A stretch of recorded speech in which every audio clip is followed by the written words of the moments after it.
आए हो पढ़ने बनेगी जिंदगी, रख लो कॉपी पेन साथ में, स्वागत करूं मैं थारो मास्टर जी की क्लास में।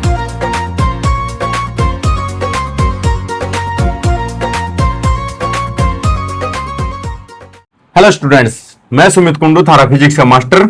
आज लेकर आया हूं इलेक्ट्रोस्टैटिक्स की सेकंड क्लास। हमने चार्ज के बारे में डिस्कस कर लिया था, प्रॉपर्टी ऑफ चार्ज पढ़ ली थी और नेचर ऑफ चार्ज हम कर चुके हैं। अब हम आए हैं चार्जेस के बीच में लगने वाले फोर्स को डिस्कस करने। ठीक है, थोड़ा आइडिया आपको भी है। लाइक चार्जेस क्या करेंगे? रिपेल। अनलाइक चार्जेस क्या करेंगे? आपके अट्रैक्ट। तो कितने फोर्स से वो अट्रैक्ट करेंगे, यही डिस्कस करने वाले हैं नेक्स्ट टॉपिक में। तो चलिए, हमारा नेक्स्ट टॉपिक है कूलम्ब्स लॉ। ठीक है, कूलम्ब्स लॉ के अकॉर्डिंग जैसे हमने अभी देखा, भाई हमारे पास कोई चार्ज होगा Q1, दूसरा चार्ज होगा हमारे पास Q2। अगर ये दोनों पॉजिटिव हैं तो हमारे पास फोर्स आ जाएगा रिपल्सिव।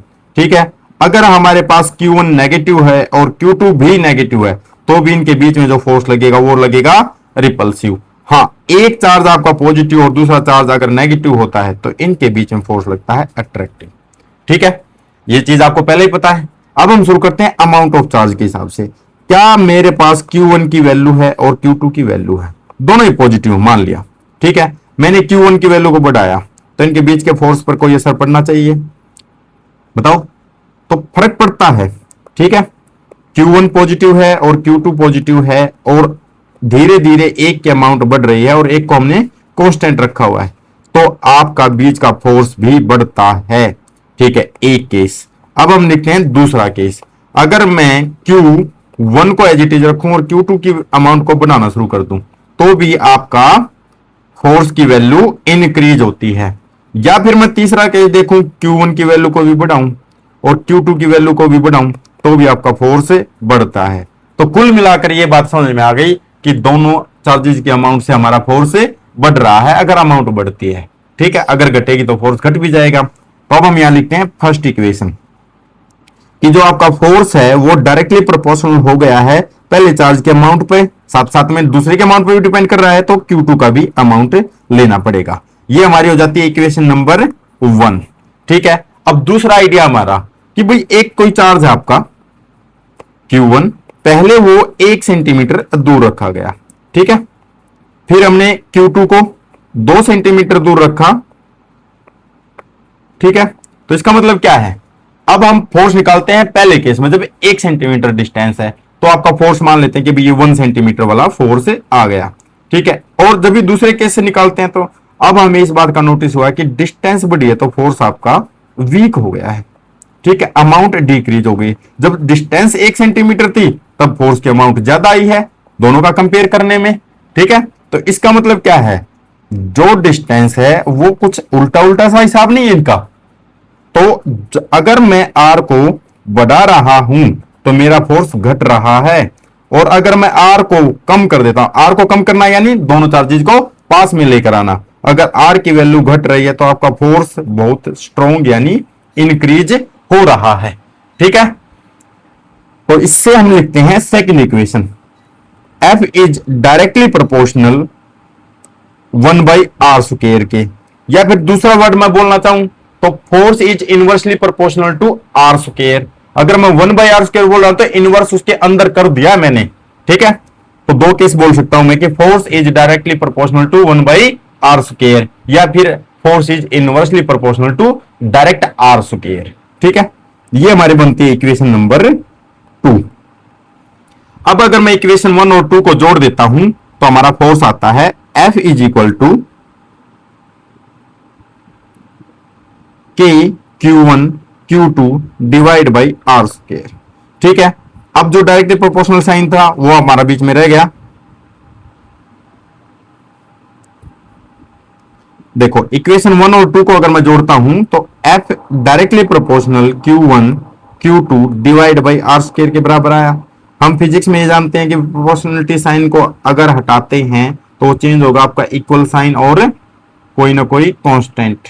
ठीक है, यहां मैं कांस्टेंट यूज कर रहा हूं, F is equal to Q1 Q2 divide by r²।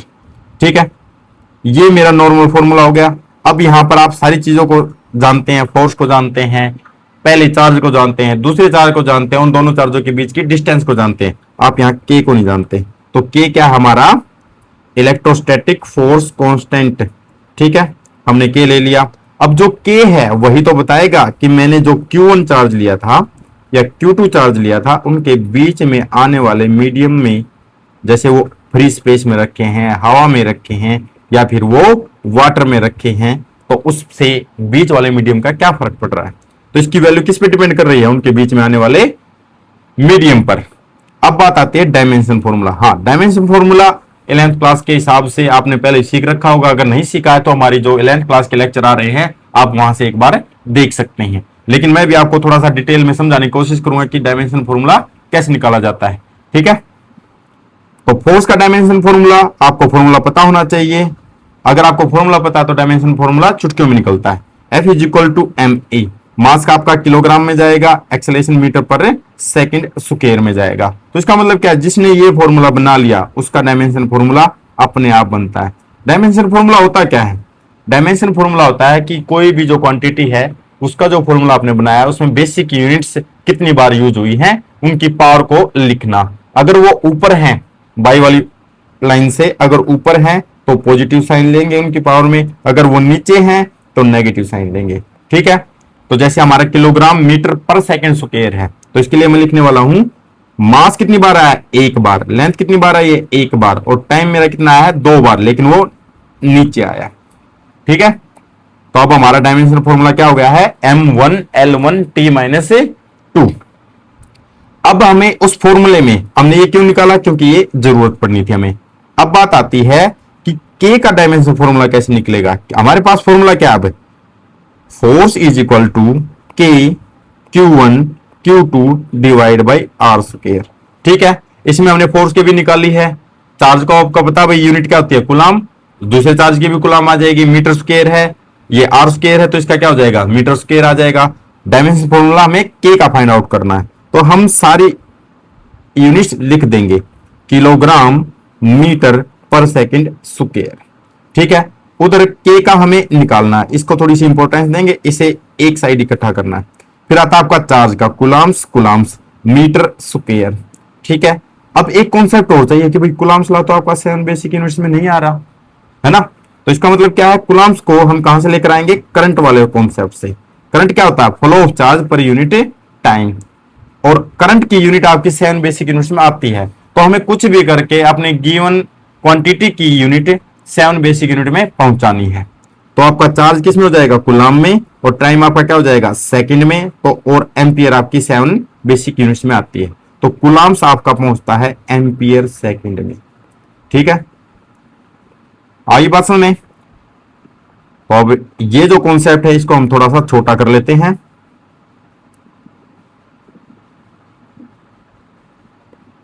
और इसे थोड़ा सा साइड में रख देते हैं,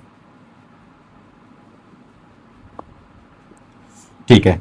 अब हम चलते हैं अपने मेन फॉर्मूले की तरफ। तो हमारे पास क्या आ गया, किलोग्राम मीटर पर सेकंड स्क्वायर। इधर क्या हुआ, हमारे पास के को सोल्व करना है, कुलाम्स की अभी निकाली हमने, एम्पियर सेकंड, और फिर एम्पियर, और फिर सेकंड, ठीक है। और नीचे हमारा मीटर स्क्वायर चल ही रहा है, इसके डिवाइड में 1 करते हैं, तो ये क्वांटिटी उस साइड, और ये भी उस साइड, ये भी उस साइड, ये भी उस साइड, ये भी उस साइड, ठीक है।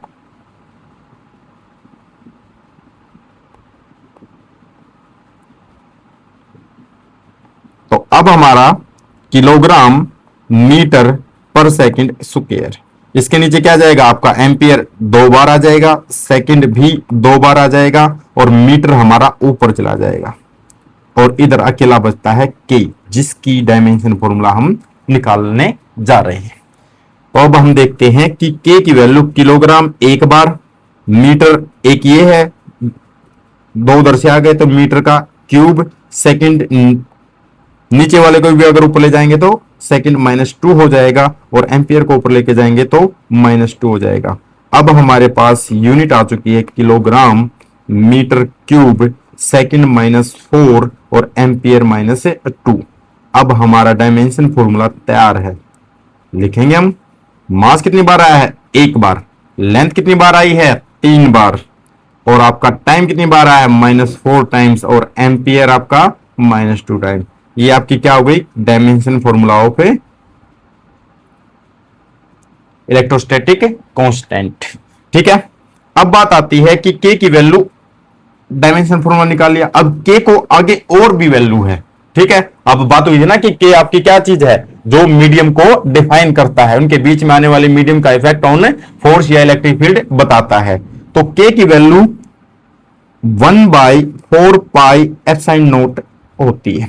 जो ये नोट लगा है ये फ्री स्पेस के लिए है, अगर कोई मीडियम आता तो वह मीडियम का यूज कर लेंगे, या फिर कोई स्पेसिफिक जो भी मीडियम का नाम होगा उसका पहला लेटर यूज कर लेंगे।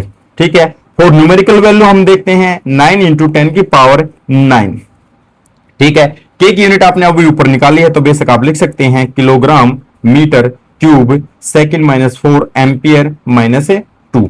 ठीक है, और भी लिख सकते हैं आप, अगर स्टैंडर्ड में जाना चाहें कि भाई हमारे पास तो फोर्स की यूनिट यूज करनी है, तो आपका हो जाएगा न्यूटन मीटर स्क्वायर पर कूलम स्क्वायर। ठीक है, अब हम फोर्स में वापस इसकी वैल्यू को रखते हैं, तो अब आपका पूरा फुल प्रूफ फॉर्मूला बन जाता है 1/4 pi epsilon not Q1 Q2 divide by R square. ठीक है, हम ये बात बोल सकते हैं कि कूलम्स लॉ अपने कांस्टेंट की वैल्यू के साथ भी अब पूरा हो गया है। ठीक है, अब बात आती है, देखो हम जितना भी फॉर्मूले सोल्व करते जा रहे हैं, छोटी छोटी एक एक चीज एक्स्ट्रा ऐड होती जा रही है। तो यही है फिजिक्स कि आप पहले अपने दिमाग में बेस लेकर चलो, उससे एक एक स्टेप ऊपर जाओ, और फिर आप जो जो चीजें आती जाती हैं उसे याद करते जाएं और समझते जाएं। ठीक है, तो अब इस फॉर्मूले को आप देखोगे, ये सारी चीजें आपकी नोन है। Q2 को आप जानते हैं, Q1 को आप जानते हैं, R स्क्वायर आप जानते हैं, 4 और पाई को भी आप जानते हैं, फोर्स को भी जानते हैं, लेकिन ये एप्सिलॉन नॉट रह गया। ठीक है, तो इसका मतलब क्या है, एप्सिलॉन नॉट अब नई कहानी लेकर आएगा।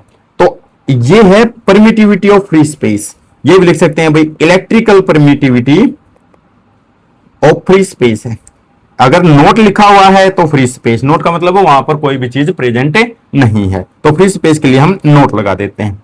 तो इसका मतलब क्या, जैसे मैं Q1 चार्ज को लेता हूं और Q2 चार्ज को लेता हूं, और ये एक ऐसी जगह पे रख दें जहां कोई भी चीज हमें बीच में नहीं रोकने वाली, इसका मतलब क्या हो गया, खाली जगह, फ्री स्पेस।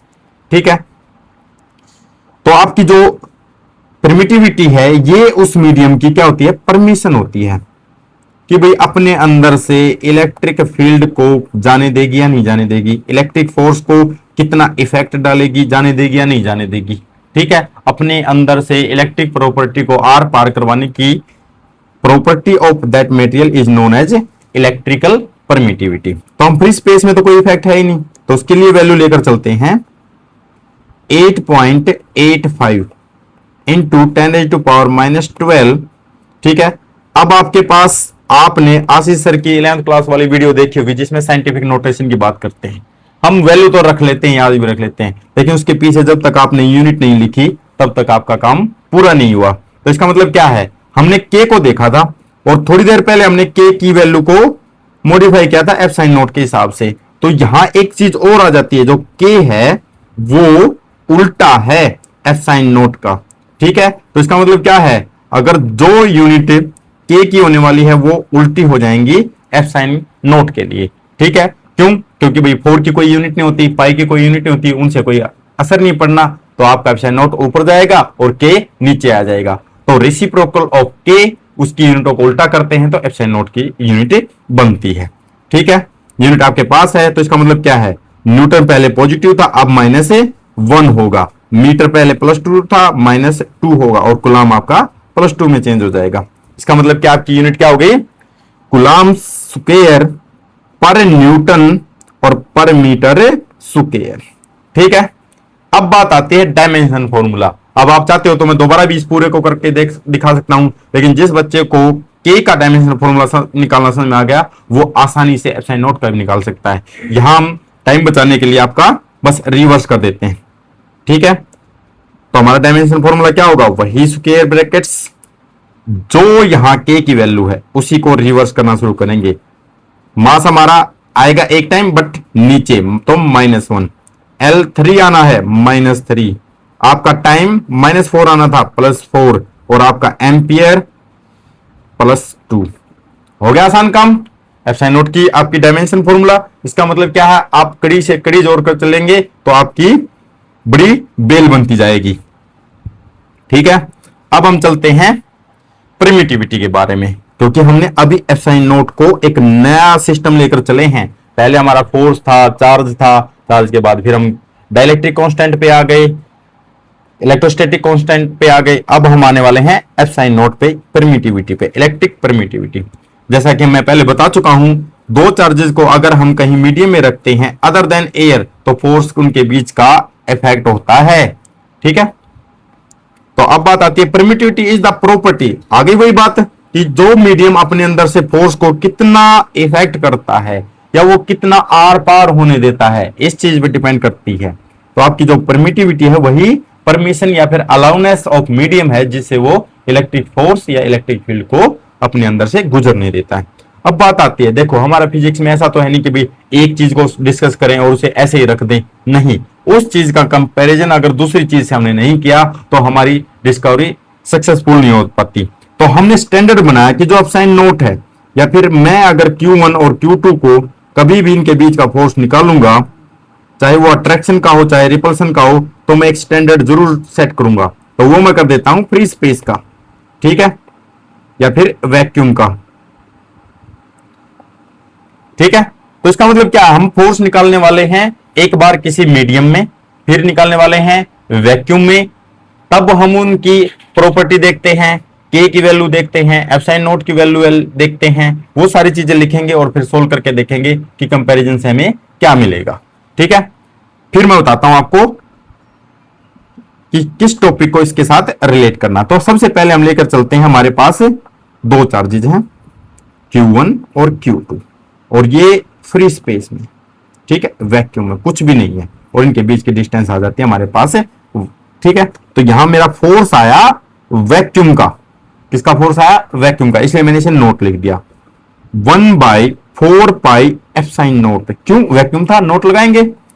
फिर आपका वही चार्ज Q1, फिर दूसरा charge Q2 divide by r square लगा दिया कूलम्ब सलाम ने।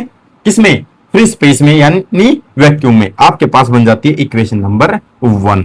अब देखते हैं हम वही दो चार्ज सेम डिस्टेंस के साथ, मतलब ये एज इट इज उसी बॉक्स में उसी डिस्टेंस पे Q1 रखा, Q2 रखा, उनके बीच की डिस्टेंस को भी मेंटेन रखा। लेकिन अब की बार हमने क्या कर दिया? अब की बार हमने इस मीडियम में कुछ ना कुछ भर दिया। ठीक है, ये आपको येलो येलो दिख रहा होगा, इसको मान लेते हो आप मीडियम। वहां क्या है? कुछ भी नहीं। यहां क्या है? मीडियम। ठीक है, तो इस मीडियम से फोर्स पे असर पड़ता है। तो इसका मतलब क्या है? हमारा एक फोर्स किसका निकलेगा? मीडियम के अंदर का। तो Fm लिख दिया मैंने। तो फिर 1/4 पाई। अब की बार नोट नहीं होगा, अब इस मीडियम की प्रॉपर्टी भी तो लिखनी है, परमिशन भी तो लिखनी है, एप्सिलॉन मीडियम, और आपका सेम चार्ज, दूसरा भी सेम चार्ज, और आर स्क्वायर। ठीक है, ये इक्वेशन हो गई 2।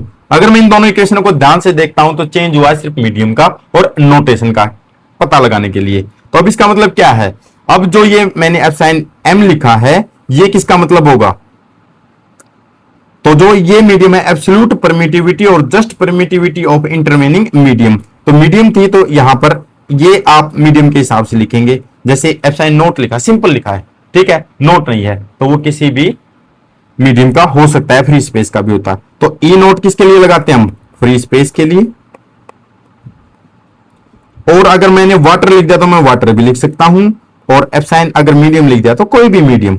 ठीक है, अभी हम आपको स्पेसिफिक मीडियम का नाम नहीं ले रहे थे, ठीक है, तो इसलिए नाम नहीं लिखा। ठीक है, आप अपनी मर्जी से भी नाम लिख सकते हैं। ठीक है, तो अब इसका मतलब क्या? मैंने ऊपर दो इक्वेशन बनाई थी, एक तो है फ्री स्पेस वाली और दूसरी हमारी मीडियम वाली। तो अब अगर मैं दोनों इक्वेशंस का डिवीजन करके देखता हूं तो क्या होगा? हमने स्टैंडर्ड मेंटेन करना ना, कंपैरिजन करना है फोर्स का भी और फ्री स्पेस वाले का भी और मीडियम वाले का। तो हमने देखा कि भाई फोर्स स्पेस वाला और फोर्स मीडियम वाला दोनों को डिवाइड कर दिया। ठीक है, तो हमारा क्या था? 1/4 pi epsilon note. Q1 charge है आपका, same equation same condition, divide में फिर मीडियम वाला 1/4 पाई एप्सिलॉन मीडियम वाला और सेम चार्ज और सेम डिस्टेंस। तो इसका मतलब क्या, आपको यहां क्लियरली दिख रहा है कि जो फोर्स की चार्ज वाली कंडीशन है वो तो कैंसिल हो रही है, 4 से 4 भी जा रहा है, पाई से पाई जा रहा है। रिलेशन किसके बीच में आ रहा है, परमिटिविटियों के बीच में। पहले ऊपर किसका केस बच गया, 1/ε0 यानी फ्री स्पेस वाला, और नीचे क्या बच गया, 1/ε मीडियम वाला। ठीक है, तो अब हम आगे देख रहे हैं कि हमारा जो सोल होने के बाद आया है F0/F मीडियम, सोल होने के बाद 1/ε0 1/ε मीडियम।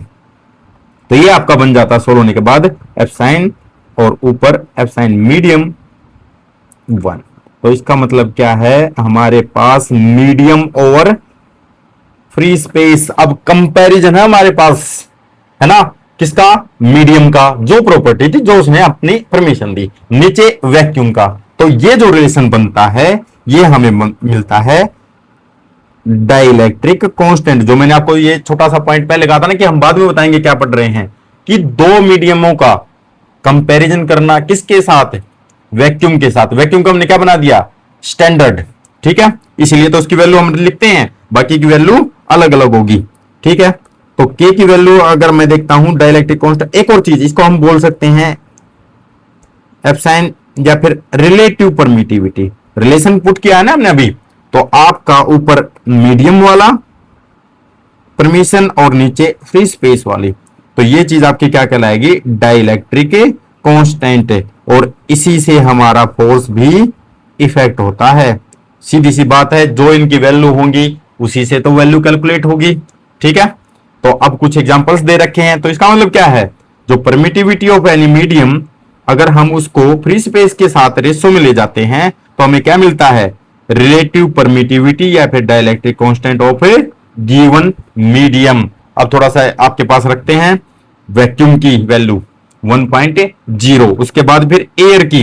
देखो यहां दोनों चीजों को कंपेयर करना बनता है, क्योंकि मोस्ट ऑफ टाइम हम ये मान के चलेंगे Q1 और Q2 आपका एयर में है, और एयर को ही हम नियर अबाउट वैक्यूम भी बोलने वाले हैं।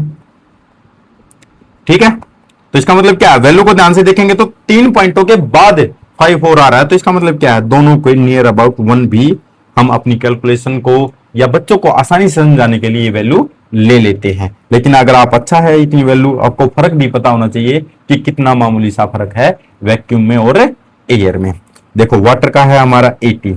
अब आप देखते हो कि सर इनके पास बाद आपने तो कोई यूनिट लिखी ही नहीं है, तो इसका मतलब क्या है, इस टाइम पे आप नोटिस करोगे जैसे डायमेंशन फॉर्मूला मैंने इसका निकाला होगा और डायमेंशन फॉर्मूला इसका निकाला होगा, तो जो भी चीज आई होंगी वो कट गई होंगी, तो यूनिट्स यहां पर नहीं बचती। तो आपका रिलेटिव परमिटिविटी और डाइलेक्ट्रिक कांस्टेंट यूनिटलेस क्वांटिटी होती हैं, ये आपको याद रखना है। ठीक है, तो अब हम शुरू कर रहे हैं कूलम्ब्स लाइन वेक्टर फॉर्म। देखो स्टूडेंट, हमने F is equal to k Q1 Q2 divide by r square, ये फॉर्मूला हम निकाल चुके हैं। लेकिन इस फॉर्मूले में सिर्फ और सिर्फ हमारे पास क्या है, मैग्नीट्यूड है और आर स्क्वायर है। अब मुझे इसे एक वेक्टर बनाना, तो मुझे यहां क्या देनी पड़ेगी, उसे एक डायरेक्शन। ठीक है, डायरेक्शन में ये हमारे काम नहीं आ सकता, ये हमारे काम नहीं आ सकता, ये हमारे काम नहीं आ सकता। तो डिस्टेंस के लिए मतलब यानी मैं आर को ही एज ए वेक्टर शो करूं। ठीक है, और इसका आर का जो नामकरण होगा, ठीक है, वो हम करेंगे कि ये हमारे वेक्टर की फॉर्म में आ जाए और फोर्स की डायरेक्शन बता दे। ठीक है, आइए बात समझ में। तो चलिए एक ओरिएंटेशन लेते हैं।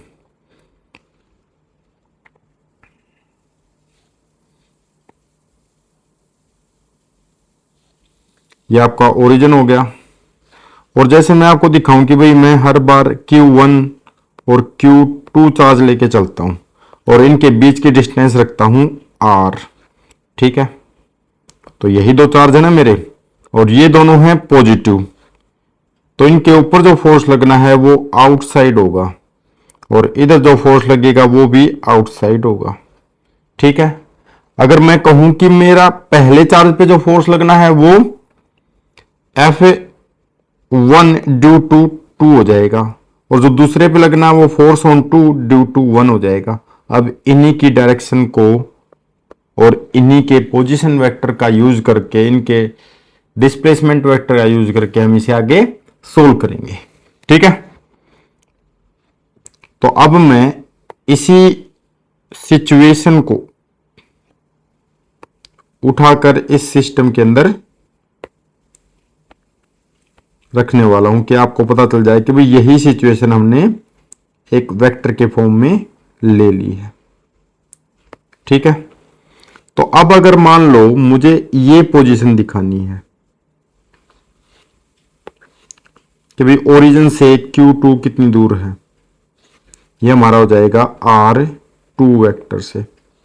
ठीक है, फिर मुझे दिखाना भाई पहला चार्ज कितनी दूर है, वो हो जाएगा आपका R1 वेक्टर से।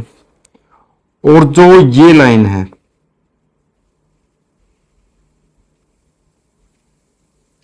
जिसे मैं R बोल रहा हूं, अब मैं इसे ऐसे भी माप सकता हूं और मैं इसे ऐसे भी माप सकता हूं, एक चार्ज से दूसरे की तरफ और दूसरे चार्ज से पहले की तरफ, अकॉर्डिंग टू माई नीड।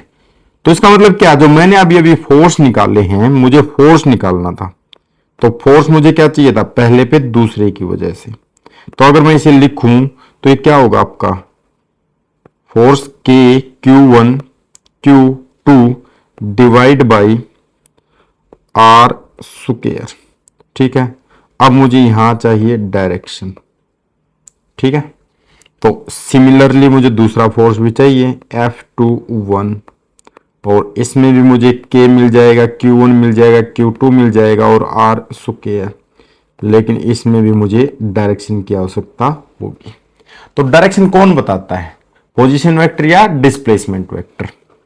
ठीक है, चलिए अब हम देख रहे हैं कि भाई हमारे पास दो वेक्टर आ गए हैं, एक तो position of first vector, first charge, और दूसरा है ये दोनों ओरिजिन से शुरू हो रखे हैं।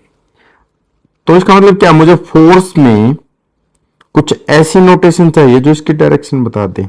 तो जो फोर्स है उसकी डायरेक्शन कहां है, ये जो आपका फोर्स ऑन फर्स्ट है ना, देखना एक बार, ये यहां फोर्स लगेगा।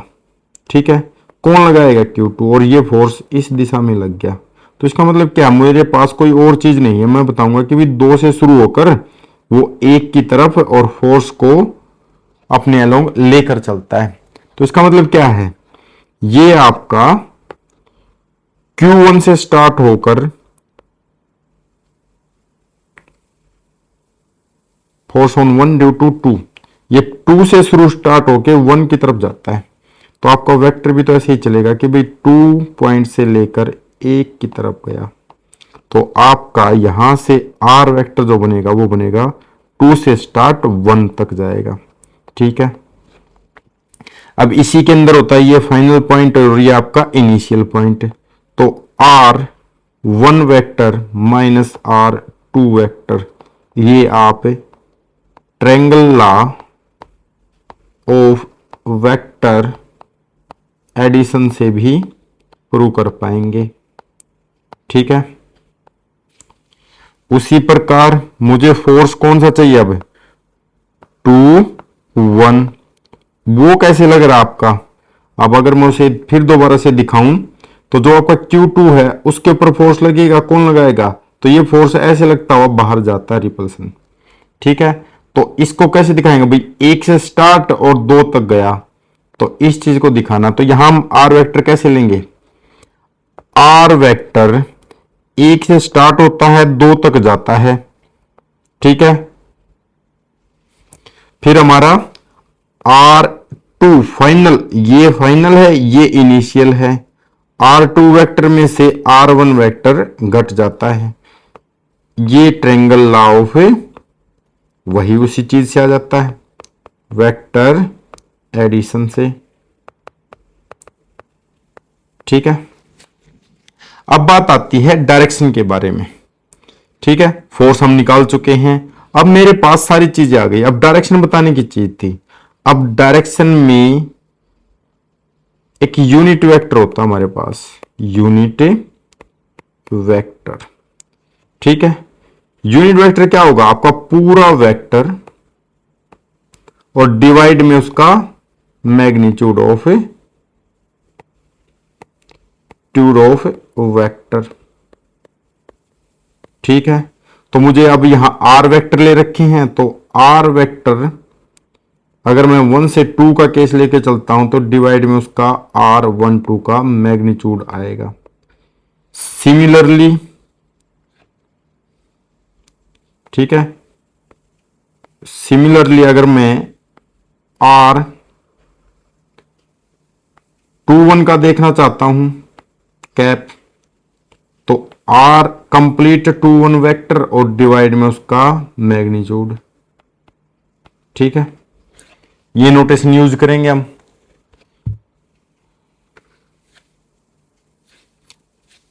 तो इस कॉन्सेप्ट को भी एक तरीके से आपको यूज करना है और समझना है।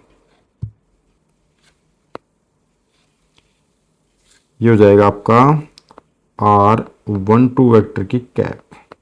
ठीक है, अब मैं आपको फोर्स भी बता चुका हूं और वेक्टर भी डिफाइन कर चुका हूं जो डायरेक्शन को बताने वाले। तो अब मैं फोर्स लिखने वाला हूं, फोर्स पहले पे दूसरे की वजह से, तो K आएगा, पहला चार्ज दूसरा चार्ज। ठीक है, फिर आपका डिस्टेंस। अब ये नोटेशन लिखनी थी, तो मैं 1-2 के लिए कौन सी डायरेक्शन लेके चला था?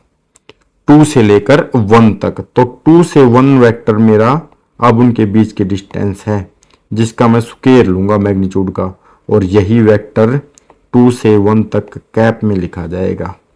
और अगर मैं इसे पूरा वेक्टर फॉर्मूला वाइज भर दूं कि वेक्टर डिवाइड में उसका मैग्नीट्यूड, तो आपका फॉर्मूला हो जाएगा K Q1 Q2 divide by R 2 से लेकर 1 तक का वेक्टर उसका मैग्नीट्यूड का स्क्वायर। और अब ये कंप्लीट वेक्टर आ गया 2-1 ऊपर और नीचे इसका 2-1 का मैग्नीट्यूड का 1 पावर। ठीक है, थोड़ा सा और मॉडिफाई कर दूं, K Q1 Q2 और R वेक्टर 2 से 1 तक कंप्लीट और डिवाइड में आपका R से 2-1 तक का वेक्टर है, उसके मैग्नीट्यूड का आपकी बार क्यूब हो गया है। ठीक है, देखिए K आपका पूरा है, Q1 Q2, अब ये R वेक्टर के अंदर R की मैग्नीट्यूड खुद है और उसके साथ उसकी डायरेक्शन है, और नीचे उसकी मैग्नीट्यूड की 3 पावर है। तो हमें कूलम सलाम में स्क्वायर चाहिए था, तो ऊपर उसका मैग्नीट्यूड है वो कैंसिल ईच अदर हो सकता है, तो लास्ट में हमारा रिजल्ट है जो सेम रहने वाला है। इससे बस डायरेक्शन आ गई कि आपका जो R है ना वो 2 से 1 तक जाता है, और यही डायरेक्शन Q1 से तीर निकाल देती है R पार, जो रिपल्सिव केस बनता है। ठीक है, तो अब हम इसको और थोड़ा डिफाइन कर देते हैं कि जो आपका R कैप बना है वो क्या था? 2 से 1 तक और 2 से 1 तक और 2 से 1 वेक्टर का मैग्नीट्यूड। ठीक है, अब बात आती है दूसरा फोर्स, वो फोर्स भी हम निकालेंगे K Q1 Q2 डिवाइड। अब हमारा जो फोर्स है ना, फोर्स को अगर मैं दोबारा दिखाऊं, 2 पर जो फोर्स लग रहा था वो कैसा था मेरा? यहां से इधर, तो इसका मतलब क्या है? उसे वेक्टर को या जो पोजीशन वेक्टर या डिस्प्लेसमेंट वेक्टर आएगा वो 1 से चलकर 2 तक निकलेगा, और 1 से 2 तक ऐसे आता हुआ F21 को अपनी डायरेक्शन दे देगा। ठीक है, तो चलिए अब तो हमारा R वेक्टर, अब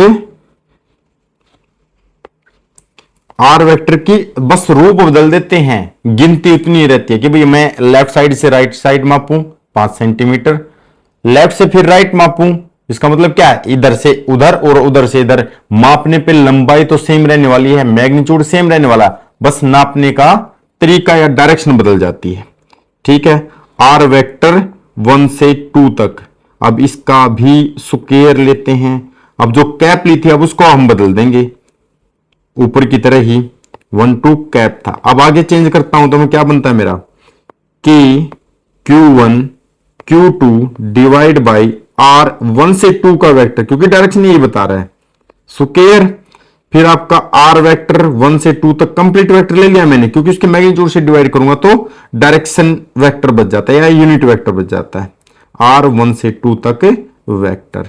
अब यहां पर थोड़ा और अच्छे सा लिख पाए तो Q1 Q2 divide by are 1 से 2 तक का जो वेक्टर है उसका मैग्नीट्यूड 3 टाइम हो गया, और ऊपर कंप्लीट 1 से 2 तक का वेक्टर आ गया। तो इसका मतलब क्या, आपका Coulomb's law in vector form prove हो चुका है। क्यों? K आ गया, Q1 आ गया, Q2 आ गया, मैग्नीट्यूड। नीचे जो डिस्टेंस है उसका क्यूब चल रहा है, तो साइड में एक वेक्टर भी तो है, उस वेक्टर के अंदर ही डायरेक्शन आ गई है, वो उसके साथ गुना हो रहा है, मैग्नीट्यूड गुना हो जाएगा, नीचे वाले से कट जाएगा, डायरेक्शन उसके साथ चिपकी रहेगी, तो फोर्स का मैग्नीट्यूड और उसके साथ डायरेक्शन आ चुकी है। ठीक है। अब बात आती है जो हमारा वेक्टर, अब मैंने जैसे 1 2 लिया है तो यहां पर 1 से लेकर 2 तक, वही 1 से लेकर 2 तक, क्लियर है। तो 1 से 2 तक का जो भी वेक्टर है उसका मैग्नीट्यूड भी ले लिया हमने। ये चीजें हम डिफाइन कर चुके हैं। अब बात आती है कि जो हमारा फोर्स है वो मैग्नीट्यूड में इक्वल कैसे।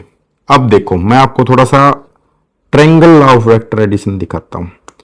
Triangle law of vector addition आप अगर समझ पाएंगे तो बहुत अच्छा, नहीं तो नहीं दो 11th क्लास का वेक्टर वाला चैप्टर है, वहां जाकर आप हमारी वीडियो देख सकते हैं। देखिए जैसे कि भाई हमारे पास डायग्राम के अंदर क्या है, आपका एक चार्ज यहां है Q1 और दूसरा चार्ज है यहां, ठीक है, और ये मैं ओरिजिन लेके चलता हूं यहां पर। तो यहां से वहां वेक्टर जा रहा था मेरा R2, ठीक है। एक बार डायग्राम को दोबारा मैच कर लो, हाँ ठीक है। और यहां से वहां तक हमारा वेक्टर जा रहा था R1। अब मेरे दिमाग में आया कि मैं पहले ना ये वेक्टर निकालने की कोशिश करता हूं, ठीक है। तो इसका मतलब क्या है, ये वेक्टर 2 से 1 की तरफ है, 2 से 1 की तरफ, ठीक है। तो R वेक्टर 2 से 1 की तरफ, ये 2 चार्ज मानता हूं मैं, ये 1 मानता हूं। तो R वेक्टर 2 से 1 की तरफ मैंने लिखना चाहा कि भी देखो यहां से वेक्टर जाता है इधर, ध्यान से देखना, ये वेक्टर इधर गया तो हेड और टेल वाली कंडीशन बनी, और यहां से ये वेक्टर इधर गया हेड एंड टेल वाली। तो ये एक प्रॉपर मैनर में है, लेकिन ये इसके अपोजिट है। ट्रायंगल ऑफ वेक्टर की डेफिनेशन ये थी कि जो ट्रायंगल के अंदर 2 वेक्टर आपस में फ्लो बना लें तो जो तीसरी साइड है वो अपोजिट डायरेक्शन में उनका रिजल्टेंट है। तो इसी को मैं यहां लिखता हूं कि जो मेरा R2 प्लस, मतलब ये वाली चीज और ये वाली चीज और ये अपोजिट, तो R2 प्लस में R21 vector is equal to होगा R1 वेक्टर के। तो मेरा क्या आ जाता है भाई, R21 vector is equal to R1 vector में से घट गया, ऊपर जो नोटेशन मैंने लिखी थी वो भी प्रूव होगी कि भाई ये फाइनल, ये इनिशियल, फाइनल माइनस में इनिशियल कंडीशन। सिमिलरली मैं अब आपको दूसरा केस दिखाता हूं। इसका मतलब क्या है, ये फोर्स को डिफाइन कर रहा था इधर, तो अब दूसरा केस वही, हमारे पास चार्ज क्या था Q1 एज इट इज, फिर हमारे पास क्या था Q2, फिर ओरिजिन था, ये एक वेक्टर था, ठीक है, और एक ये वेक्टर था, ये हमारा R2 वेक्टर था और ये आपका R1 वेक्टर था। अब की बार क्या केस है, अब हम चाहते हैं कि भाई 1 से शुरू हो और 2 तक जाए, तो ये वेक्टर अब ऐसे ले लिया, ठीक है। तो अब एरो कैसे हो गया, R 1 से शुरू होता है 2 तक जाता है, ठीक है। फिर हमारा ये वेक्टर इधर था और ये वेक्टर इधर था। अब अगर मैं आपको दिखाऊं, फ्लो देखना ध्यान से कि भाई ये यहां से चलता है R1, फिर आगे वेक्टर की हेड और टेल शुरू होते हैं, फिर आता है R12, तो ये फ्लो हो गया, ये इसके अपोजिट है, तो इन दोनों का सम इसके बराबर जाना है, रिजल्टेंट है ये। तो अब हम लिखते हैं उस चीज को, ठीक है। तो ये आपका फ्लो और ये तीसरा वेक्टर इसके अपोजिट, तो आपका R1 वेक्टर प्लस में R12 वेक्टर दोनों जुड़ गए, तो तीसरी साइड के बराबर R2 वेक्टर के बराबर हो गए। लेकिन मुझे जरूरत किसकी है, R12 वेक्टर की, क्योंकि पूरे फॉर्मूले के अंदर हमने उसी को उतारा है। तो R2 वेक्टर, अब ये उधर जाएगा तो माइनस का, तो माइनस में R1 वेक्टर, ठीक है। तो अब बात आती है फिर वही फाइनल माइनस में इनिशियल, फाइनल माइनस में इनिशियल, डिस्प्लेसमेंट की डेफिनेशन भी प्रूव हो जाती है। तो अब आपके पास क्या चीजें आई हैं, मैं हाईलाइट कर देता हूं इस चीज को कि भाई R12 वेक्टर है और एक R21 वेक्टर है। बाकी तो ध्यान से देखोगे ना तुम, ये फॉर्मूला देखो एक बार और फिर ये फॉर्मूला देखो, सारी चीजें मैच हो रही हैं, बस वेक्टर अलग हैं। उसी का फंडा मैं आपको समझा रहा हूं। तो अब देखो एक बार, अब यहां से मुझे पता चला, ठीक है, कि मेरे पास जो R21 वेक्टर आया था वो R1 से R2 में माइनस में है, और दूसरी साइड में हमारे पास क्या है, R12 वेक्टर। अगर मैं इसमें से माइनस निकाल लेता हूं, ये आ रहा है हमारे पास, अगर मैं इसमें से माइनस कॉमन ले लूं तो ये माइनस का ये प्लस का, तो प्लस वाला आगे आ जाएगा, माइनस मैंने बाहर रख ली है, R1 माइनस में R2 वेक्टर हो जाएगा।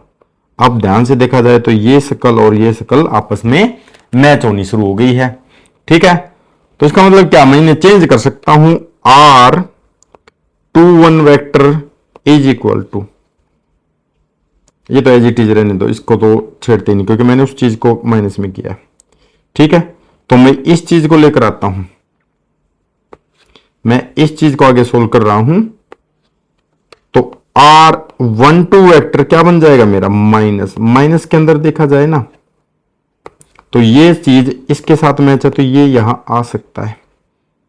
तो लिखता हूं मैं R21 वेक्टर। अब इस चीज से सारी चीजें, पूरा फोर्स का फॉर्मूला हमारा क्या हो गया है, प्रूव। अब मॉडिफिकेशन देखते हैं। अगर मैं यहां पर फोर्स का फॉर्मूला लिखूं, किसका लिखूं, फोर्स 1 2 का, ठीक है। उसमें क्या आया था भाई, K दोनों साइड था, Q1 भी उसी में था, Q2 भी उसी में था, और डिवाइड में R21 वेक्टर भी पूरा था, उसकी पावर 3 थी। एक और चीज देखो, अब मुझे एक बार बताना कि ये जो डिस्टेंस है यहां मैं माप रहा हूं, ये Q से 1 2 की तरफ माप दी 1 से, और ये 2 से 1 की तरफ माप दी। क्या इस पूरे डायग्राम में ये मैंने समझाने के लिए अलग अलग लिए हैं, नहीं तो ये हूबहू सेम किसके साथ है, इसके साथ है। तो भाई मैं इधर मापता हूं इस डिस्टेंस को, ऊपर बताया भी मैंने, इधर मापूंगा और इधर मापूंगा, तो इसकी लेंथ थोड़ी बदल जाती है। लेंथ तो कैसी रहेगी, बिल्कुल सेम। तो इसका मतलब क्या, जो लेंथ है वही तो मैग्नीट्यूड है, ठीक है। ये चीज ऑलरेडी क्लियर है। तो इसका मतलब क्या है, जो मैग्नीट्यूड वाली टर्म है ये आपकी दोनों साइड सेम है, ठीक है। फिर हमारा आता है भाई अगला वेक्टर, पूरा वेक्टर आता है ये 2 से 1 तक, और इसके साइड में ही हमारा दूसरा फोर्स भी देखो, F21 वेक्टर। तो F के Q1 Q2 divide by R12 vector का मैग्नीट्यूड का क्यूब। देखो जो ये मैग्नीट्यूड है इसका तो कोई दिक्कत रहा नहीं, क्योंकि ये तो लेंथ है, लेंथ की पावर 5 करना है, मतलब 3 करना है। अगर मैं 5 ले लूं तो 5 की 3 125 इधर आएगा, 125 इधर आएगा। अब इधर वेक्टर देखते हैं, R पूरा वेक्टर है, ठीक है, 1 से 2 की तरफ, और मैंने अभी इन्हीं में रिलेशन दिखाया था, अगर ध्यान दो तो ये चीज और ये चीज, और यही आपकी क्या है, माइनस के साथ है। तो किसी भी, अगर मान लो मैं देखता हूं 1 2 को, इसको मैं चेंज करने वाला हूं, तो मेरा फोर्स क्या बनेगा, F इज इक्वल टू 2 से 1 वाला है ये, के सेम है Q1 Q2 और R12, मैं कह चुका हूं मैग्नीट्यूड इनका सेम रहने वाला है, तो ये बदल जाएगा -R21 से। तो फर्क कितना रह गया, आपकी ये माइनस बाहर आ जाएगी। तो मैं ये कह सकता हूं कि जो ये मेरा फॉर्मूला है, अगर माइनस बाहर आ जाती है तो K से K मैच हुआ, Q1 से Q1 मैच हुआ, Q2 से Q2 मैच हुआ, और ये चीज तो अंदर मैच करा ही दी माइनस बाहर जाने के बाद। ये मैग्नीट्यूड में पहले ही बार बार बता रहा हूं।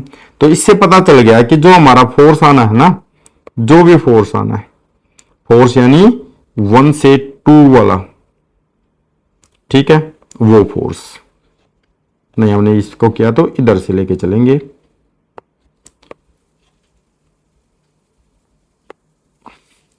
हमारा फोर्स क्या है, फोर्स ये वाला लेके आ रहे हैं हम। तो फोर्स 2 से 1 वाला फोर्स आपका क्या हो गया, ये पूरा फॉर्मूला किसके साथ मैच हो गया, 1 2 के साथ, माइनस बाहर है तो आपका F12 फोर्स। अब मैं ये बात कह सकता हूं कि ये जो हमारा फोर्स आया है, ये जितनी भी चीजें हमने पूरी की, it means the electric force is a action reaction pair. मतलब ये अगर दूसरे के ऊपर पहले की वजह से फोर्स लगाऊं तो पहले के ऊपर दूसरे की वजह से भी लगता है, बस डायरेक्शन बदलती है। माइनस साइन क्या इंडिकेट करता है, आपकी डायरेक्शन को। तो reaction pair that's two charge exert equal and opposite force, दोनों का मैग्नीट्यूड बराबर के निशान के बराबर आ चुका है, लेकिन अपोजिट डायरेक्शन है। ठीक है, तो इसका मतलब क्या है, सिर्फ डायरेक्शन बदलती है, अमाउंट ऑफ फोर्स दोनों चीजों में सेम रहने वाला है। ठीक है, तो इसका मतलब क्या, जो हमने कुलाम्स लाइन वेक्टर फॉर्म किया उससे हमें एक चीज का पता चल गया, न्यूटन के थर्ड लॉ की तरह काम करता है। अगर मैं किसी के ऊपर फोर्स लगाता हूं तो वो ऑब्जेक्ट मेरे ऊपर लगाता है। ठीक है, न्यूटन ने यही कहा था कि मैं कोई एक्शन करता हूं तो वहां कोई ना कोई रिएक्शन जरूर होगी। तो इसका मतलब क्या है, अगर पहला चार्ज दूसरे पे फोर्स लगाता तो दूसरा चार्ज भी पहले पे फोर्स लगाता है, बस डायरेक्शन अपोजिट रखते हैं, अमाउंट ऑफ फोर्स दोनों के लिए सेम होने वाली है। ठीक है, तो चलिए आपने ये सारी चीजें सीख ली, समझ ली, अब इसका प्रैक्टिकली यानी न्यूमेरिकल में उपयोग करके देखते हैं। सबसे पहले हमें गिवन लिखना आना चाहिए। तो अकॉर्डिंग टू क्वेश्चन जो जो हमें चीजें गिवन दी गई है हम उन्हें लिखते हैं। सबसे पहले आपका क्या आएगा, गिवन आपका फर्स्ट चार्ज क्या होगा, आपका Q1, वो क्या है आपका 2 कूलम। और आपका फिर सेकंड चार्ज क्या है, वो आपका Q2, वो आपका 4 कूलम। अब उनके बीच की डिस्टेंस देखिए, डिस्टेंस कितनी है 2 मीटर। अब हम फोर्स अप्लाई कर सकते हैं, F is equal to Q1 Q2 divide by r square. ठीक है, वैल्यू भरनी है डायरेक्टली, तो K की वैल्यू 9 इंटू 10 की पावर 9 याद रखनी है आपको। फर्स्ट चार्ज आपका 2 कूलम, सेकंड चार्ज आपका 4 डिवाइड बाई डिस्टेंस कितनी है 2 मीटर, तो 2 का स्क्वायर। ये दोनों चीजें ऐसे चली जाएंगी, तो 9 2 जा 18 इंटू 10 की पावर 9 न्यूटन। ठीक है, ये आपका आंसर। अब आता है आपका सेकंड क्वेश्चन। पहला क्वेश्चन आसान था, सेकंड में हम कैलकुलेशन बनाने के लिए अमाउंट ऑफ चार्ज को पावर्स में पहुंचाएंगे और डिस्टेंस को भी हम छोटी यूनिट्स में। तो आपका क्या होगा, गिवन फर्स्ट चार्ज आपका, ठीक है, फर्स्ट चार्ज आपका क्या है Q1 प्लस 3 माइक्रो कूलम। अब माइक्रो का जो मीनिंग होता है वो होता है 3 इंटू 10 की पावर -6 कूलम। फिर आता हमारा सेकंड चार्ज, ठीक है, वो होगा आपका Q2 की वैल्यू, वो क्या दे रखा हमारा +4 माइक्रो कूलम। ये हो जाएगा आपका 4 इंटू में 10 की पावर -6 कूलम। और डिस्टेंस क्या दे रखी है बीच की, डिस्टेंस है आपकी, जो कि हम r की जगह रखेंगे 0.3 सेंटीमीटर, और जो सेंटीमीटर उसको भी हटाएंगे तो 0.3 सेंटी का मीनिंग होता है 10 की पावर -2 मीटर। ठीक है, तो नाउ फोर्स क्या हो जाएगा आपका K Q1 Q2 divide by r square. पर ये वैल्यू 9 इंटू 10 की पावर 9 इंटू में फर्स्ट चार्ज अपना कितना है 3 इंटू 10 की पावर -6। फिर दूसरा चार्ज हमारा क्या है 10 की पावर -6। ऊपर की चीज हो गई पूरी। अब नीचे डिस्टेंस है उसका स्क्वायर है, तो 10 की पावर -2 इंटू, दोबारा फिर लिखना क्योंकि स्क्वायर है ना, तो इसका मतलब क्या है -2। अब हम देखा जाए तो पॉइंट हटाएंगे, यहाँ पॉइंट हटाएंगे, 3 इंटू 3 ओके 9 को काट देगा, और ये पावर ऊपर जाएगी, ये पावर ऊपर जाएगी, तो फोर्स आपका आने वाला है 3 4 जा 12 मल्टीप्लाई 10 की पावर वो देखते हैं अब। 10 की पावर एक तो 9 है, फिर दूसरी जो 10 की पावर है माइनस माइनस 6 होके माइनस का 12। अब नीचे की पावर को और देखते हैं। 10 की पावर माइनस 3 इधर, 10 की पावर माइनस 3 उससे आगे वाले, तो जो f है वो आ जाएगा आपका 12। अब जो 10 की पावर बेस सेम हो गए हैं, नीचे वाले बेस भी सेम हो जाते हैं, ऊपर जाके पावर पॉजिटिव होंगी। तो प्लस का तो 9, माइनस का 12 और नीचे वाली माइनस 3 माइनस 6, ऊपर जाके प्लस का 6। तो ये आपका फोर्स आ जाएगा 12 इंटू 10 की पावर, अब देखो ये 12 है पॉजिटिव के, 15 हो गए प्लस के, तो हमारे पास बचता है प्लस के 3। ठीक है, ये आपका आ जाएगा न्यूटन। तो F is equal to 12 into 10⁻⁴ 3। ठीक है, यह आपका आंसर। तो न्यूमेरिकल्स में पावर को देखकर ना घबराएं। पावर को जितना इजी सोल्व कर सकते हो, सबसे पहले न्यूमेरिकल वैल्यू को अलग निकालो, पावर को एक साइड रखो, फिर उसके बाद उसे सोल्व करो। अब आता हमारा नेक्स्ट क्वेश्चन। नेक्स्ट क्वेश्चन में आपकी कुछ टर्म है जो आपको हमेशा याद रखनी है। ठीक है, ये कहता है प्रोटॉन और इलेक्ट्रॉन को 1.6 सेंटीमीटर फ्री स्पेस में रख दिया गया है, तो हमें क्या निकालना है, नेचर ऑफ फोर्स और मैग्नीट्यूड ऑफ फोर्स। ठीक है, तो अब हमें पता होना चाहिए charge on proton, electronic charge की बात कर रहा है ये, प्लस चार्ज 1.6 इंटू 10⁻⁻19 कूलम। फिर चार्ज ऑन इलेक्ट्रॉन वो क्या होगा आपका -1.6 इंटू 10⁻⁻19 कूलम। अब डिस्टेंस की भी बात करते हैं, डिस्टेंस इसने पहले ही दे रखी है, distance is equal to 1.6 centimetre दे दी, ये भी हमें कन्वर्ट करनी पड़ेगी 1.6 इंटू 10⁻⁻2 मीटर। अब सारी चीजें क्या हो चुकी हैं आपकी, सारी यूनिट से ऐसा यूनिट में पहुंच चुकी है, स्टैंडर्ड यूनिट्स में। तो अब आप फॉर्मूला आराम से निकाल सकते हो न्यूटन में। ठीक है, force is equal to K/Q1 अब प्रोटॉन वाला, Q2 इलेक्ट्रॉन वाला, इनके बीच की डिस्टेंस का स्क्वायर।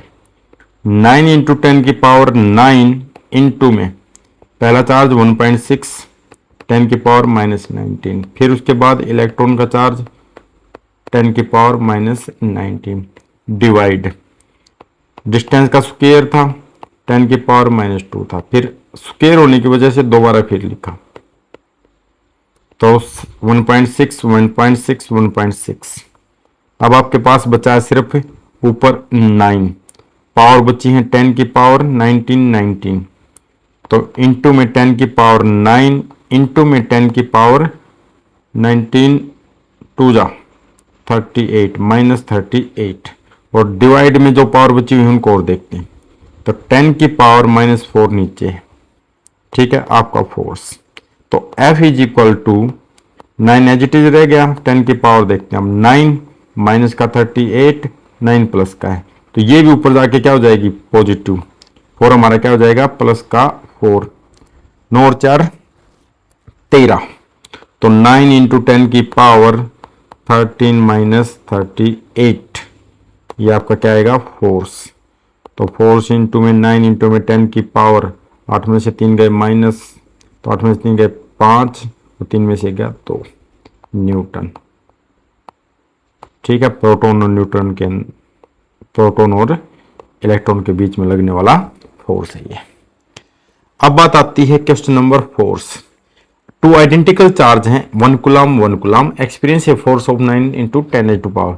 इसका मतलब क्या, अब उसने फोर्स दे दिया और चार्ज का अमाउंट दे दिया, मतलब कुलाम सलाम में जो फॉर्मूला है उसके अंदर कोई भी एक चीज को छोड़कर बाकी सारी चीजें देकर पूछ सकता है। तो हमारे पास गिवन क्या होगा, Q1 क्या है 1 कूलम, Q2 क्या है 1 कूलम, फोर्स क्या है 9 इंटू 10 की पावर 9 न्यूटन। ठीक है, तो हमारे पास एक फॉर्मूला होता है भाई K/Q1 Q2 divide by r square. अब वो आर स्क्वायर की बात कर रहा है, तो इसको इधर इसको इधर, तो आपका आर स्क्वायर बराबर है K/Q1 Q2 divide by F। फिर मैं रूट और कर देता हूं क्योंकि मुझे तो सिर्फ R चाहिए, तो R बराबर है अंडर रूट के Q1 Q2 divide by F. के कितना था अपना 9 इंटू 10 की पावर 9। अब चार्ज तो ये 1 कूलम कह रहा है, फिर 1 कह रहा है। एफ की वैल्यू कितनी बताई है 9 इंटू 10 की पावर 9 और फिर ऊपर रूट, तो ये चीज तो सेम है। तो इसका मतलब क्या, आर की वैल्यू क्या आ गई 1 का अंडर रूट, 1 का अंडर रूट 1 ही होता है। तो आंसर हो गया आपका 1 मीटर। तो वो चार्ज कहाँ रखे हैं 1 मीटर की दूरी पे। अब आपका नेक्स्ट क्वेश्चन आता है, ये यहाँ बोर्ड में रिपीट होता रहता है, ये आपका न्यूटन्स लॉ वाला ही है, न्यूटन्स थर्ड लॉ। बच्चे इसको सोल्व भी करते हैं और फिर बाद में देखते हैं अरे आंसर 1 to 1 ला के भी बिना सोल्व किए कई बार लास्ट में सोचते हैं कि हाँ ये आएगा 4:1 या 1:4। तो देखो मैं पहले ही बता चुका हूं, फोर्स पहला चार्ज दूसरे पे, मतलब पहले पे force due to second minus F21। ये चीज आपको याद रखनी है, चाहे अमाउंट कोई भी हो फोर्स की।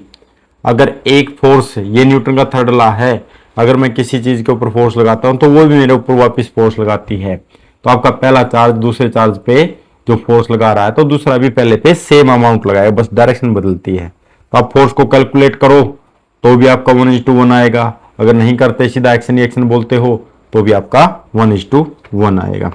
ठीक है, इसके ऊपर ही तो हमने वेक्टर फॉर्म को सोल्व किया है, vector form of Coulomb's law.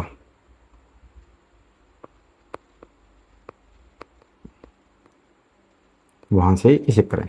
अब आता है क्वेश्चन नंबर 6, ये अच्छा क्वेश्चन है। Electrostatic force between 2 point charges, vacuum में क्या है F है, तो इसका मतलब क्या मान लेते हैं कि भाई हमारा F नोट है वैक्यूम में। If charge are kept at the same distance, r को नहीं बदला, अब हमने उसे किस में रख दिया वाटर में, तो फिर हम फोर्स निकालते हैं वाटर वाला। ठीक है, यहां भी अब उसने कह दिया मेरे पास डाइलेक्ट्रिक कांस्टेंट है K = 80। अब किसी को याद हो डाइलेक्ट्रिक कांस्टेंट या फिर रिलेटिव परमिटिविटी हमने निकाली थी, K = या फिर एप्साइन रिलेटिव क्या था आपका एप्साइन मीडियम अपॉन में एप्साइन नोट। एक और था force in vacuum, force in medium. ठीक है, अब मीडियम तो हमारे पास है नहीं, यहां क्या है वाटर, तो मैं लिखता हूं K = F ओल्ड और F वाटर।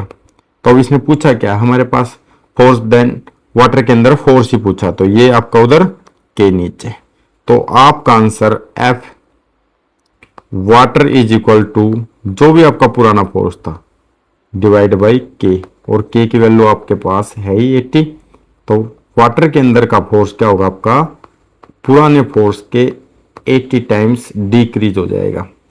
ठीक है, तो इसका मतलब क्या आपका जो फोर्स है पहले वैक्यूम में जो आ रहा था वो अब पानी के अंदर 80 गुना घट जाएगा, मतलब बीच का मीडियम पानी फोर्स की मूवमेंट को या इलेक्ट्रिक फील्ड की परमिशन को इफेक्ट कर रहा है। तो इसलिए तो मैंने वहां लिखा था कि ग्रेटली इफेक्ट करता है डाइलेक्ट्रिक कांस्टेंट या फिर मीडियम का नेचर। चलिए अब अगला question, the electrostatic force between 2 charges is F in vacuum if a glass slab, जिसका क्या है रिलेटिव परमिटिविटी 1 से ज्यादा है, तो क्या होगा फोर्स को। चलिए तो अभी अभी थोड़ी देर पहले हमने पढ़ा था कि एप्साइन रिलेटिव क्या होती है एप्साइन मीडियम अपॉन में एप्साइन नोट। ठीक है, और ये फोर्स के भी ऊपर होती है, अभी फोर्स आपका वैक्यूम वाला, फोर्स आपका मीडियम वाला। अभी अभी इसने बताया जो गिवन हमें वो है एप्साइन R ग्रेटर देन 1। ठीक है, तो इसका मतलब क्या, मैं इसकी वैल्यू लेकर यहां पुट कर लूं, तो ER की जगह मैं क्या लिख दूंगा F नोट बटे में F मीडियम। क्या ग्लास है ना, तो ग्लास ले लिया मैंने, ग्लास ग्रेटर देन 1। ठीक है, तो आपका ग्लास वाला फोर्स इधर जाएगा, आगे सोल्व होकर मुझे क्या मिलेगा कि जो मेरा वैक्यूम वाला फोर्स है वो ज्यादा रहा किससे, फोर्स ऑफ ग्लास से। तो इसका मतलब क्या है बीच में कोई भी मीडियम बदलता है तो उसकी डाइलेक्ट्रिक कांस्टेंट या इलेक्ट्रिक परमिटिविटी की वजह से फोर्स की वैल्यू डिक्रीज होती है। तो इसका मतलब क्या होगा आपका, फोर्स विल डिक्रीज। ठीक है,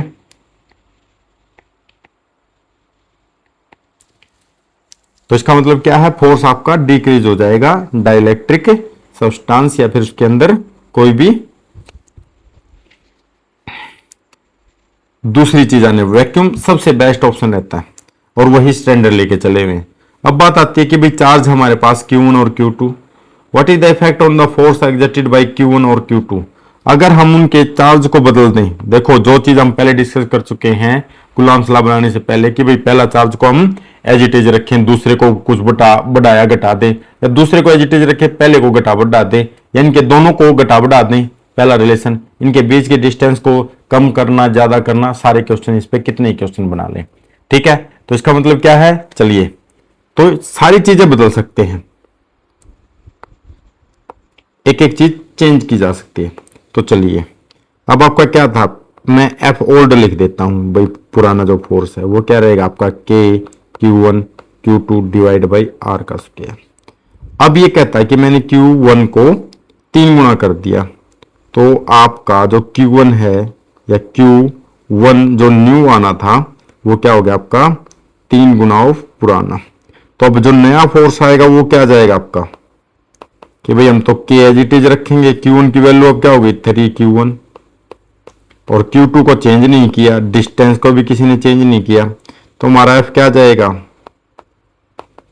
3 बाहर, के इकट्ठा पुराने वाला, Q1 पुराने वाला, Q2 पुराने वाला और आर स्क्वायर भी पुराने वाला।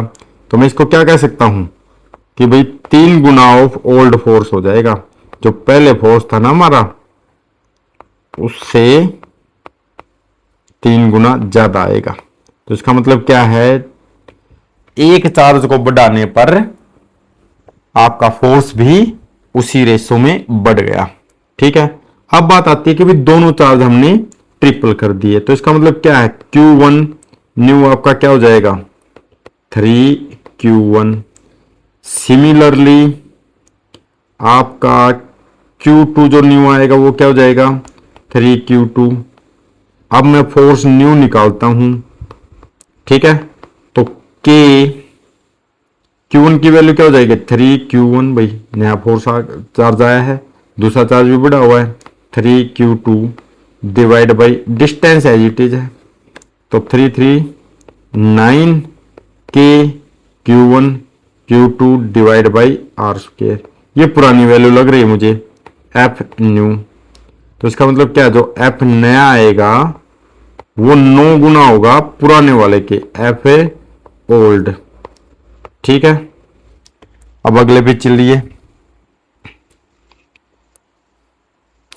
अब वो कहता है डिस्टेंस क्या कर दी डबल, तो इसका मतलब क्या, मुझे आर न्यू लिखनी है। अब आर न्यू पुरानी वाली की 2 गुनी हो गई, तो अब मुझे फोर्स निकालना है न्यू, तो क्या आएगा के में कोई चेंज नहीं है, Q1 में कोई चेंज नहीं है, Q2 में, अब डिस्टेंस में है तो डिस्टेंस को रखा, जो बदला हुआ उसे डबल कर दिया, मतलब पावर का स्क्वायर कर दिया। के क्यू एज इट इज, सारी चीजें एज इट इज, नीचे 2 का स्क्वायर 1/4 अलग खींच लिया और आर स्क्वायर अलग, ये फिर मुझे पुराना दिखने लग गया। ठीक है,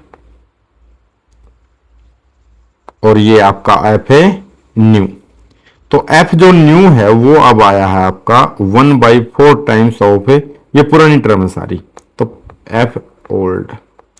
ठीक है, अब वो कहता है distance between them is of, आपकी डिस्टेंस आधी कर दी गई है, तो इसका मतलब क्या है आर न्यू हमारी क्या हो गई है अब पुरानी आर का आधा। तो अब मैं फोर्स निकालता हूं एफ न्यू अगेन, भाई के Q1 में कोई चेंज नहीं, Q2 में कोई चेंज नहीं, लेकिन डिस्टेंस आधी हो गई।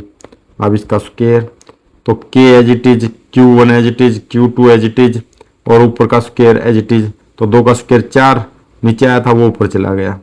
ठीक है, वो हमने ऐसे लिख दिया, तो F new is equal to 4 times of F old. तो इसका मतलब क्या है डिस्टेंस घटने पर फोर्स बढ़ जाता है।